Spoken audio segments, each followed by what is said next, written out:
Atlanta Press Club Debates 2008, the Republican race for the 10th Congressional District, is brought to you from Georgia Public Broadcasting.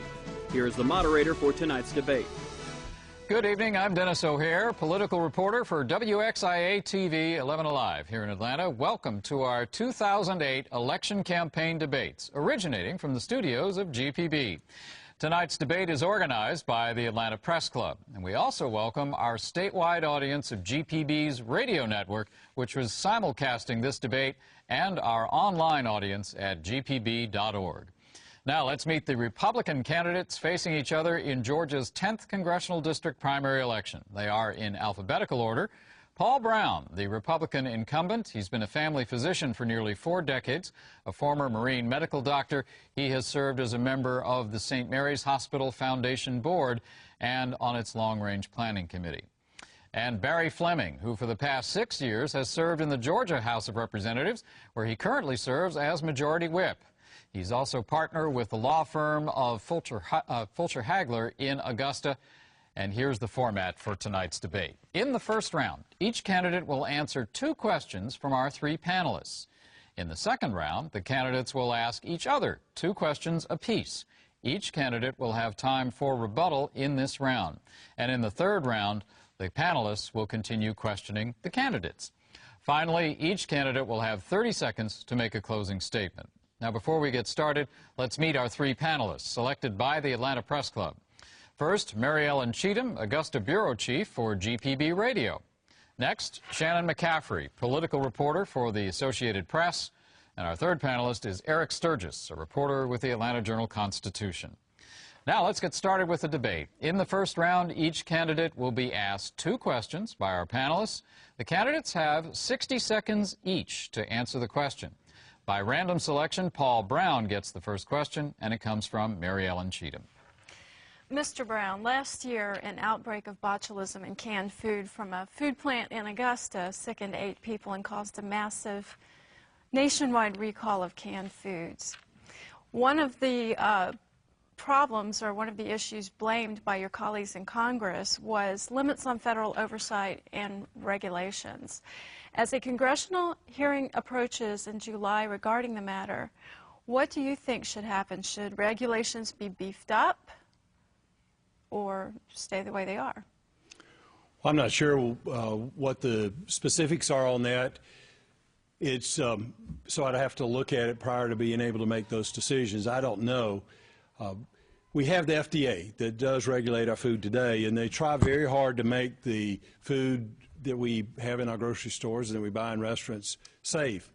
So they're in that process, and I'm sure they'll go through the hearings to try to figure out where those botulism bugs came from. We recently have seen tomatoes implicated in a salmonella outbreak too. So the FDA has been doing a good job. As a physician, certainly this is something that I'm concerned about. I want to have safe food here in America, and it's something the FDA has been doing. We'll just see what happens with the hearings as they come forth. All right, thank you very much. Shannon McCaffrey has the next question, and it goes to Barry Fleming. Representative Fleming, you describe yourself as a conservative Republican. You're seeking a seat in Congress that is controlled by Democrats and seems likely to remain controlled by Democrats after November. How would you reach across the aisle to work with your Democrats in the House? And can you give me a specific example of an instance where you worked with Democrats in the Georgia House? Certainly. One of my roles in the Georgia House as the Majority Whip is to make sure that we have enough votes to pass bills. Sometimes we have a constitutional amendment, which means that we need a supermajority of votes, which means you do need to reach out to the other party and bring people over to your side.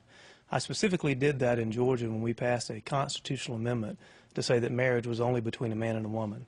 I think that was something that was important for our society. As our family declines in this nation, it's having a tremendous negative effect on what's going on. So that's only one example of my reaching across the aisle. All right. Thank you, Representative Fleming. Next question comes from Eric Sturgis, and it goes to Congressman Brown.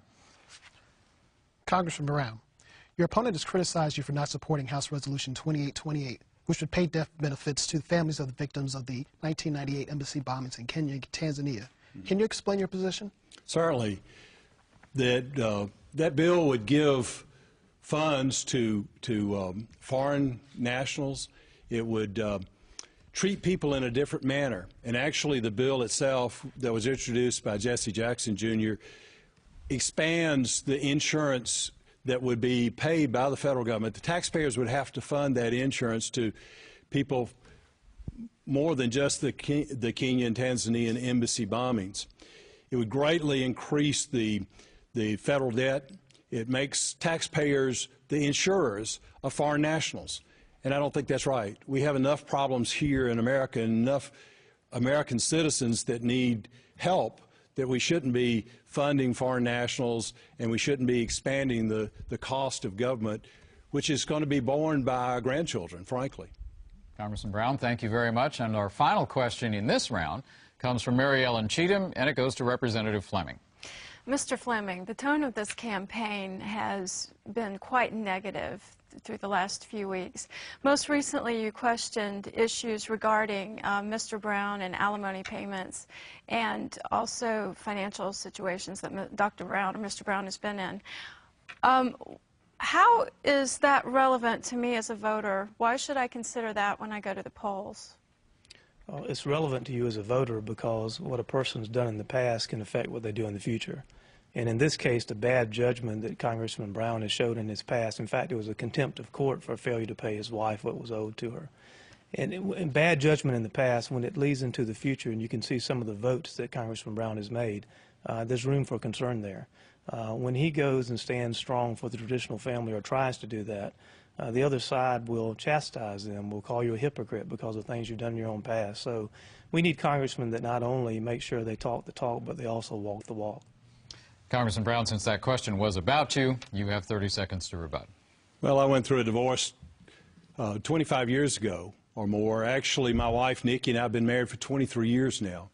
The bankruptcy that he's criticizing me for was because of a business failure, and that happened because of the Internal Revenue Service disallowing some standard business deductions that my accountant said were good business deductions, and that caused me to have a large tax lien that forced me into a personal bankruptcy. The contempt of court that he's talking about was settled. It was just something that was filed. My ex-wife and I are good friends. She even comes to Thanksgiving dinner at our house with my wife, Nikki, inviting her to come. Thank you, Congressman. And that concludes our first round of questioning. Now it is the time for our candidates to ask each other 2 questions. You have 15 seconds for the question, and please keep it to that, gentlemen. 60 seconds to respond, and 30 seconds for a rebuttal. By random selection, Representative Barry Fleming asked the first question of Congressman Brown. Congressman Brown, along the same theme that we just talked about, you not only didn't pay your taxes, but had several tax liens against you. You also went through the bankruptcy that you mentioned. How can you be a voice for fiscal conservatism with a background like that? Well, Barry, that all happened in 1982, a long time ago. And after the bankruptcy, it was because of a business failure, I went back to the banks even when I didn't have to and made restitution because that was the right thing to do. I haven't lived a perfect life, and frankly, when you draw my children and my family and criticize my wife and my children and pass things, I think that's despicable. You ought to be ashamed of yourself. Unfortunately, you're not. Representative Fleming, you have 30 seconds to rebut. The problem I have is, once again, the bad judgment Paul Brown has shown in the past is led into the future. There were 409 congressmen that thought that we should protect children against child pornographers. There were 2 that voted no. Congressman Paul Brown was one of them. That's bad judgment. There were 407 congressmen that thought that we ought to give benefits to our servicemen when they returned from fighting for their country. There were 2 that said no. Paul Brown was one of them. The problem I have is that the same bad judgment that led to all these problems in the past have continued into his office today. Can I have a rebuttal? I'll tell you what, if you wish to bring that up in the closing statement, you certainly can. But we want to make sure you have time to ask your question of Representative Fleming. If you want to take your time to do that, that's fine. But we want to make sure you have a chance to ask your question of Representative Fleming. Mr. Fleming, you have attacked me on some of my no votes. That means that you would have voted yes. The average liberal rating of the sponsors of all those bills is 84%. The liberal sponsors know these bills duplicate existing programs, grow government, and cost billions of dollars. How did you not know that? What I do know, Paul, is that several bills that are introduced need to be judged on their merit. The very bill we talked about earlier here tonight that made marriage only between a man and a woman in the state of Georgia was sponsored by a Democrat. But I supported that because it was the right thing to do.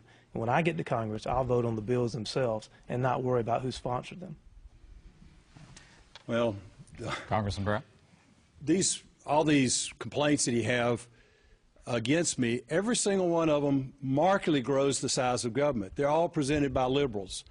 I've sponsored the Marriage Protection Amendment in Congress, a constitutional amendment to protect marriage. The two bills that he talked about, one doesn't deal with child pornography. It actually is a huge invasion into people's privacy and their civil rights. And members of Congress voted because they knew that somebody would attack them as I am by my opponent, and it's just not right. Thank you, Congressman Brown. We're going to stay right there with you. You may ask your second question of Representative Fleming. Political campaigns, especially primaries, should be about discussing issues of concern to Americans. You have chosen to attack me on a deeply personal basis for things in my past from 3 decades ago. Mr. Fleming, my question to you is, when you stand before the Lord, will He believe that you have lived a perfect life? Nobody's lived a perfect life, Paul, but I would challenge you to name one vote that we say you voted no on that you actually have voted yes on. I would challenge you to bring up one fact that we've mentioned about you that's not absolutely true. I think when you're a congressman, you need to be a role model, and what you've done in your life is very important, and for you now to say that that's not important, I think is the wrong signal to send. Congressman Brown, you have 30 seconds to rebut. Well, this sort of attacks are the reason good people don't run for office. My voting record has been distorted, and even things about it have been untrue that have come in the attacks from my opponent. As a trial lawyer, that's what he does for a living, and that's what he's doing in this case. Every single bill that he's complaining about raises the cost of government, raises taxes. It's a huge growth of the federal government. We need to make changes in Washington. We need to make radical changes in Washington to shrink the size of government, to leave taxes and dollars in people's pockets instead of sending it to Washington, D.C. And that's the reason I'm voting the way I am, to reduce the size of government, to reduce the regulatory burden. Thank you, Congressman Brown. And we have our final question, candidate to candidate, from Barry Fleming to Paul Brown. Paul, you've said in the past and currently that Social Security is unconstitutional. You've said that veterans' benefits are unconstitutional. You've said that Medicare for our seniors is unconstitutional. You've said that disaster relief is unconstitutional. You've said that protecting children from online sexual predators is unconstitutional. How can you assure the voters of our district that your strange and outlandish view of the Constitution is not going to harm them? Barry, what you just, in your question, none of those things are factual except for a couple. And the thing is, Social Security, whether it's constitutional or not, is not the issue. We've got to fix Social Security. We've got to make it so that the senior citizens who are dependent upon it get the Social Security that they've paid into. It's their money. Our young people need some changes so that they're given options, so that they will have money when they become of retirement age. And if we don't fix Social Security, we won't do it. They won't have that. It's absolutely critical that we shrink the size of government. I carry a copy of the Constitution in my pocket all the time. Congressman Brown, no props, please. Okay, that I'm was sorry. Part of the rules. Okay, it's just one thing I do normally is pull that out, because I believe so firmly in the document. We can't just blow up government. We've got to shrink it and give people options, and that's exactly what I'm voting on, and will continue to vote to make changes. That's what we need in Washington. We need somebody who will take the lead to shrink the size of government. Congressman Brown, your leave time people is up. alone. Thank you very much. And Representative Fleming, you have 30 seconds to rebut. Paul, protecting our children from online predators, making sure veterans who've sacrificed for their country have benefits, and also making sure that Social Security, the retirement of our seniors, is taken care of, is exactly what is proper for government to do. The reason that you don't believe in those things is why we need a change in this congressional district. Thank you, Representative Fleming. That concludes our second round of questioning. For our third round, we return to our panel of journalists who will ask questions of the candidate of his or her choice. Candidates will be allowed 1 minute to respond, and as moderator, I will determine if the opposing candidate will be given 30 seconds for rebuttal. We begin this round with a question from Shannon McCaffrey of the Associated Press. Congressman Broun, your first vote in the House created some waves. It was on medical marijuana, and at the time you explained that you thought the states should be able to decide that issue for themselves. Why is that also not true for gay marriage? Well, marriage is the fundamental building block of our society. We have to protect marriage, and it's absolutely critical. If we destroy marriage, then all of our society is going to come unraveled. And so that's the reason I introduced the Marriage Protection Amendment, because I believe so strongly in traditional marriage, the marriage of one man to one woman. But I must respond to the charges and attacks I've received from my opponent. I'm a veteran. I served in the Marine Corps and then later on as a general medical officer in the military. I believe in veterans' benefits. It's critical, and it is constitutional. In fact, it's one of the few constitutional things that we have that and support in the military, and I've done that firmly. The bill that he keeps saying that I voted for child pornography and to support child predators is absolutely not true. That bill is the SAFE Act, and it focuses upon Internet service providers.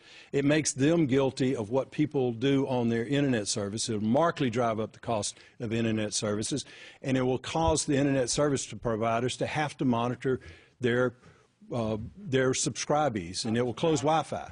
Your time is up, but Representative Fleming, since he referred to your question, we'll give you 30 seconds to rebut, and if you can squeeze an answer into the gay marriage question, go right ahead. Actually, he was consistent last year. When he ran in a special election trying to get Democrats to elect him, he said that we shouldn't have a constitutional amendment at the national level protecting marriage. Now he's flip-flopped in an election year. So his views were consistent last year, but they changed now because he's running in a Republican primary. My views won't change. I'll be conservative from day one, and you won't have to worry about what I'll do in an election year versus the way I stand right now. Representative Fleming, thank you very much. Our next question comes from Eric Sturgis. Representative Fleming, you have said that if the prescription of medical marijuana is widely legalized, irresponsible doctors will overprescribe it and more patients will become addicted. Is that prediction an over-exaggeration? It absolutely is not. If you look in any state that has attempted to liberalize those drug laws, you've seen problems arise. Marijuana is a gateway drug to other stronger drugs. Anytime they've tried to legalize marijuana in a state, you find these little shops popping up that only doctors are doing is writing marijuana prescriptions. Police officers will tell you that crime goes up. We don't have to have that to treat people who need protection or having problems with treatment of cancer. One of the first things I did after Paul Brown's vote on that legalizing marijuana or making the laws more liberal on that area is I went to cancer doctors and I said, do you need this? And they said, absolutely not. It causes more problems than it solves. Congressman Brown, since he referred to you, you get 30 seconds to rebut. We get attack after attack from my opponent, and it's unfortunate, really, that this race has degraded to all these personal attacks against me. I'm a doctor, but my vote about medical marijuana was not about legalizing it as I've been charged. It was about allowing the states to control how doctors practice medicine. I believe very firmly in states' rights, and the states should be controlling how doctors practice medicine in their states. And I never said last year that I didn't support a federal marriage amendment. I said last year that it's difficult to pass a federal amendment, so we need to focus on states as well. Congressman Brown, thanks very much. Our next question comes from Mary Ellen Cheatham of GPB Radio. Mr. Fleming, despite the sometimes acrimonious nature of this campaign, specifically on issues, you all have similar stands on social and fiscal issues. As a voter concerned with issues, why should I vote for you over Mr. Brown? Effective leadership. When you're getting ready to hire an accountant or a plumber or anybody you need help with, look at how they've done in the past, and then you can see how they'll probably do in the future. For 10 years, I've served as either county commissioner chairman or a leadership position in the state house. And in Georgia, we've enacted a lot of great conservative legislation here. We've cut taxes. We've protected innocent life. We've cracked down on crime. We've made sure we stand strong for the traditional family. So if you want someone to be effective in Washington, D.C., and great goodness, we need help in Washington, D.C. right now because things aren't going well, you need to vote for a change. I'll provide that same leadership that's absent in Washington, D.C. that we've had in Georgia. I think we need a little more Georgia in Washington, D.C. and a little less Washington, D.C. in Georgia. Congressman Brown, the question invited a comparison to you, so you have 30 seconds to rebut. Well, thank you. Who would you rather believe, somebody who wants to take my job or somebody who watches me do my job?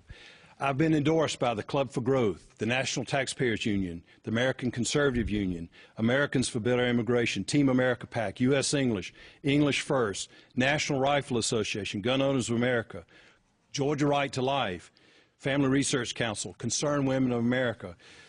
All the social as well as fiscal conservative groups that watch me do my job are very happy with the job that I'm doing. They're very happy with all these votes I've made. Congressman Brown. So who would you rather believe? Thank you, Congressman Brown. Next question comes from Shannon McCaffrey. Representative Fleming, you mentioned effective leadership, and you are on the leadership team in the Georgia House. This past session, the legislature failed to pass tax reform. It failed to pass a transportation funding plan, and it failed to create a dedicated stream of funding for trauma. Critics, including some in your own party, have said that this session was a dismal failure. If you were unable to pass these major initiatives in a body that's controlled by Republicans, why would we think you would be effective in the House where Democrats are in control? Well, first of all, we did pass trauma funding in the state. We also expanded Second Amendment rights for gun owners in this state. So a lot of good things went on in the state legislature. We passed a water plan. We also made sure we could build more reservoirs in the state. But the argument that went on in the General Assembly was about cutting taxes and reforming our tax system. And I'll take an argument any day amongst Republicans about how to cut taxes rather than an argument that's going on in Washington, D.C. right now of how possibly our taxes can be raised. So I've fought Democrats at the state level. I'll do that at the national level, and I'll provide good leadership for Georgia. Next question comes from Eric Sturgis. Representative Brown, there's been much debate about the effectiveness of No Child Left Behind. Question, would you support the continuation of the policy, and if so, what is one major change that you would make to it? I would like to see No Child Left Behind go away. I call it Leave No Teacher Unshackled. But it's not going to go away. We're going to reform No Child Left Behind. And I have been working with educators, superintendents, teachers, various people throughout the district who are involved in the educational industry to see how we can change it. We need to change the testing standards. We need to do things to allow proper comparison of one school to another, and we don't have that today. No Child Left Behind was a well-intentioned bill, but it's been disastrous for the educational system, and it's actually reducing the education that our kids get. We're teaching to test today instead of teaching kids how to read and write, and we need to change that to make them be educated and not just good testers. We only have about 30 seconds left before our closing statements, and rather than just waste it, we'll hand it over to Representative Fleming. You only have 30 seconds to answer the same question. Well, the question is that No Child Left Behind was well intended, but like many federal programs, it's been implemented poorly, and we do need to make changes to it. I will say one thing. I'm not going to read to you tonight a list of all the endorsements I have, but one particular one I'll mention. The Medical Association of Georgia, the doctors in this state. I'm running against a doctor, and they've endorsed me. Well, that should tell you something about who thinks who does a good job in this atmosphere. Thank you, Representative Brown. We have no more time for questions, but we do have time for closing statements from each of our Republican candidates for the 10th Congressional District. You have 30 seconds for closing statements. Barry Fleming was randomly selected to make the first statement. Representative Fleming. Thank you for being here tonight, and I appreciate the questions and the discussion. Republicans have lost their way in Washington, D.C., and we need a change. The good, positive leadership I've provided in Georgia to cut taxes, to crack down on crime, to do something to protect the traditional family, are the reasons I'm running for Congress. We do need a change. I'll bring that change. I'm Barry Fleming, and I would love to earn your vote and support. God bless you, and God bless our country. Thank you, Representative Fleming. And now the closing statement from Congressman Paul Broun. As you look at who to vote for in the 10th Congressional District, you really have a clear choice. Do you want politics as usual, status quo, bigger government, higher taxes? Or do you want somebody who's going to represent the people's interest for positive change? That's what I promised last year. That's what I'm doing as your congressman. That's what I'll continue to do. I see the federal government as this huge ball of twine of socialism that's been wrapped strand by strand. I'm working to unwind those strands to leave dollars in your pocket and get regulations off the back of business and industry, please vote for me. I'd appreciate your prayers, your vote. Vote Paul Brown. Thank you, Congressman Brown. And that concludes our debate, but don't forget, primary elections will be held on Tuesday, July 15th. Our thanks to the candidates and to our panel of journalists.